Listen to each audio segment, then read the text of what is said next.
পাকিস্তান যেতে ভিসা ফি লাগবে না বাংলাদেশি নাগরিকদের। সম্প্রতি পাকিস্তানের নতুন এই ভিসা নীতিমালা গ্রহণের পরই বাংলাদেশিরা পাকিস্তান যেতে মুখিয়ে আছে। অনেকেই জানতে চেয়েছে ভারতের মতো দর্শনীয় স্থান আছে কি পাকিস্তানে। হ্যাঁ, অসংখ্য পর্যটন স্থান আছে পাকিস্তানে। ভারতের ভূস্বর্গখ্যাত কাশ্মীরের একাংশ পাকিস্তানে রয়েছে। তাছাড়া পৃথিবীর সবচেয়ে সুন্দরতম মহাসড়ক কারাকোরাম মহাসড়ক, সোয়াত হুঞ্জা ভ্যালি, আতাবাদ লেক, নীলাম ভ্যালির মতো শতাধিক দর্শনীয় স্থান রয়েছে। বিশ্বাস করুন, জিপে চড়ে যখন বরফের ঢাকায় স্কার্ট পাড়ি দিবেন, পৃথিবীর অন্য সব দেশের কথা আপনি ভুলেই যাবেন। কিন্তু কিভাবে পাকিস্তান যাবেন, কত টাকাই বা খরচ হতে পারে, তা জানাবো আজকের এই ভিডিওতে।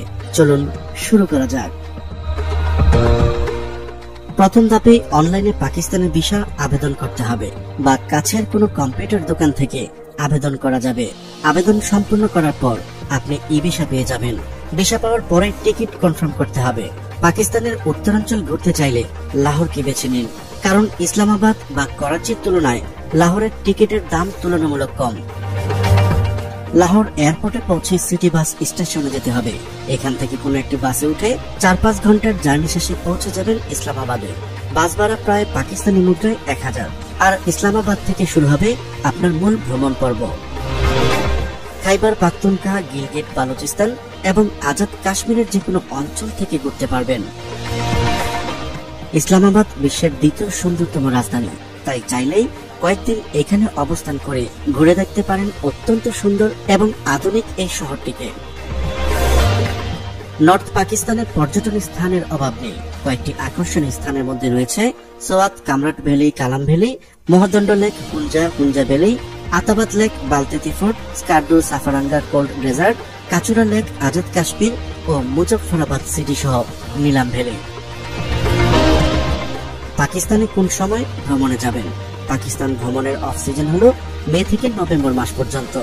এই সময় গেলে গাড়ি ভাড়া, হোটেল ভাড়া অনেকাংশে কমে যায়, তাই কম খরচে ট্যুর করতে চাইলে এই সময়টা বেছে নিতে পারেন। এছাড়া এমনিতে নভেম্বর থেকে ফেব্রুয়ারি পর্যন্ত হুঞ্জা ও স্কার্দু যাওয়া বেশ কঠিন, কারণ রাস্তায় বরফ জমে থাকে। তবে শীতকালে সোয়াত ট্যুরে অনেক মজা পাওয়া যায়।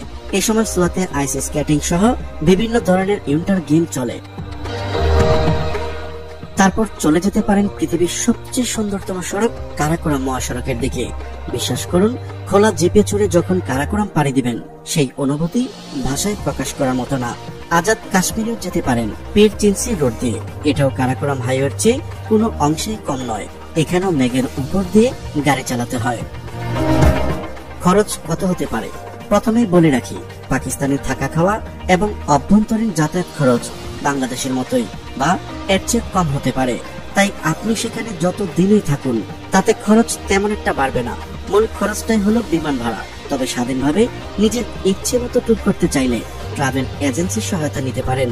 ইসলামাবাদে একাধিক এজেন্সি আপনার জন্য গাইড সহ জিপ গাড়ির ব্যবস্থা করে দেবে।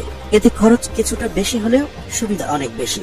পাকিস্তানি ভিসা বর্তমানে বাংলাদেশিদের জন্য ফ্রি, তবে ঢাকা টু লাহোর বিমান ভাড়া প্রায় 40 থেকে 70 হাজার টাকা পর্যন্ত হয়ে থাকে। তবে খুব শীঘ্রই সরাসরি ফ্লাইট চালু হতে পারে, তখন হয়তো 20 থেকে 25 হাজার টাকার মধ্যে থাকবে বলে আশা করা যায়। লাহোর টু ইসলামাবাদ আসা যাওয়া ভাড়া 2000 টাকা এবং ছোট ছোট ট্রিপের জন্য আরো 5 থেকে 7,000 টাকা। ধরুন পাকিস্তানে আপনি 15 থেকে 20 দিন অবস্থান করবেন।